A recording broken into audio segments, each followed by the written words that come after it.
Why did you become a doctor? Ever since kindergarten, I've always wanted to become a doctor, and it has never changed. I am people-oriented and I want to cure sick people. At present, I'm a pediatric infectious disease specialist, and that means after 10 years of medicine, I have 3 years of pediatric residency and 2 years of infectious disease specialist subspecialization. That makes 15 years. In your position, what are your main responsibilities? I am a pediatric consultant and I see private patients. I see kids who are sick and also well babies. I work for 17 years in the hospital and I'm also the chairman of the infection control. What is your most important milestone as a doctor? My most important milestone as a doctor was when I passed the board exam. Honestly, that was 25 years ago. During that time, we have to get our PRC, the Professional Regulatory Commission ID, in rectum. And when I got it, I cried. And then I was so afraid to cross the street because I might get hit with a truck or anybody or anything else. It was the first time that I took extra care of myself because that ID is so important and I'm already a doctor. What are your personal experience in the hospital along with your colleagues? My colleagues are my doctor friends. I really don't have exact supervisor, but we report to the medical director. We always get along well with my colleagues. What is your most fulfilling experience? So every patient cured is a very fulfilling experience for me.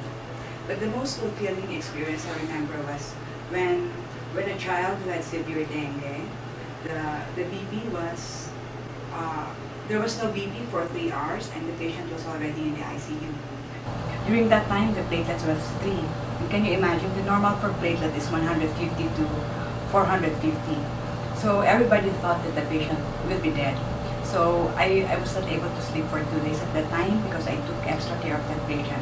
But when I finally discharged the patient home, the mother hugged me tight and all the relatives hugged me tight. And their gratefulness was lifetime. How do you balance your time? I balance my time by setting priorities. I have to know what are the most important things first and then everything else will follow. What are the top 3 commonly encountered medical conditions that you face in the hospital? In my practice, the most common diseases that I encounter today are number 1, pneumonia, number 2, measles, there's still outbreak, and number 3, dengue. There's still an outbreak of dengue. What are the factors that contributed to these diseases? Pneumonia and measles are airborne. It's primarily transmitted from person to person. So persons who have pneumonia and measles should have less interaction with others.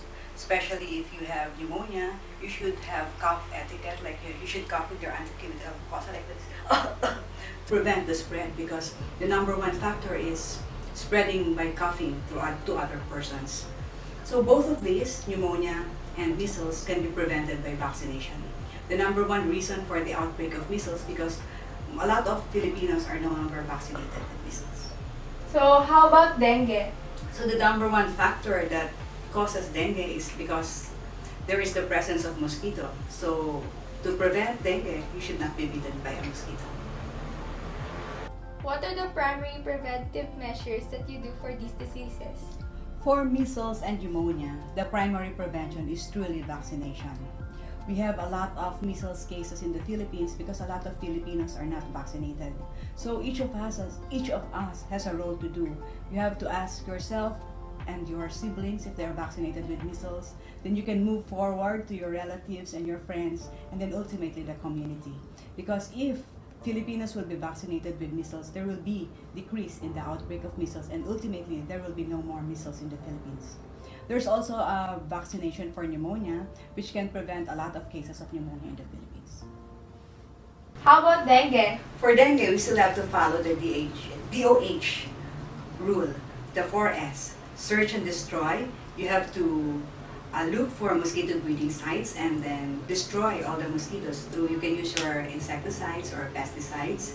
And then self-protective measures. You have to wear long sleeves and long pants to prevent being bitten by mosquitoes. And third, if you already have mosquito, if you're already bitten by mosquito and you already have the symptoms, you have to seek early consultation because the earlier you will see a doctor, you will be saved better.